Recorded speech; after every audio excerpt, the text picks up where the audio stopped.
தொழில்நுட்ப கோளாறு காரணமாக மை டிஎன்பி செயலியில் ஜூலை மாத பில் வாசிப்பு தவறாக காட்டப்படுவதாக தெனாகா நேஷனல் பெர்ஹாட் டிஎன்பி தெரிவித்துள்ளது.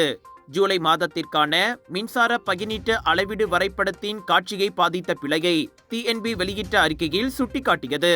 இதன் விளைவாக இந்த மாதத்திற்கான பகிர்னீடு அளவீடு பயன்பாட்டில் கிடைக்கவில்லை. சில வாடிக்கையாளர்கள் மை டிஎன்பி செயலியில் ஜூலை மாதத்திற்கான வழக்கத்திற்கு மாறாக அதிக மின்சார பயன்பாடு அளவீட்டை கவனித்திருக்கலாம் என்பதை நிறுவனம் ஒப்புக்கொண்டது. மேலும் அவர்களின் ஜூலை மாத பில் வாசிப்பு பாதிக்கப்படவில்லை என்று வாடிக்கையாளர்களுக்கு தெனாகா நேஷனல் உறுதியளித்தது. வாடிக்கையாளர்கள் தங்கள் பில்லிங் காலத்திற்கு பிறகு தங்கள் இறுதி பில்லை சரிபார்க்கலாம். இந்த சிக்கலை சரி செய்ய நடவடிக்கை எடுத்து வருவதாகவும் அவ்வப்போது அண்மைய மேம்பாடுகள் குறித்த புதுப்பிப்புகளை வழங்குவதாகவும் டிஎன்பி தெரிவித்துள்ளது. மேல் விவரங்களுக்கு ஃபேஸ்புக், டிஎன்பி கேர்லைன், மின்னஞ்சல் அல்லது ஹாட்லைன் உள்ளிட்ட தொடர்பு வசதிகள் மூலமாகவும் வாடிக்கையாளர்கள் டிஎன்பியை தொடர்பு கொள்ளலாம்.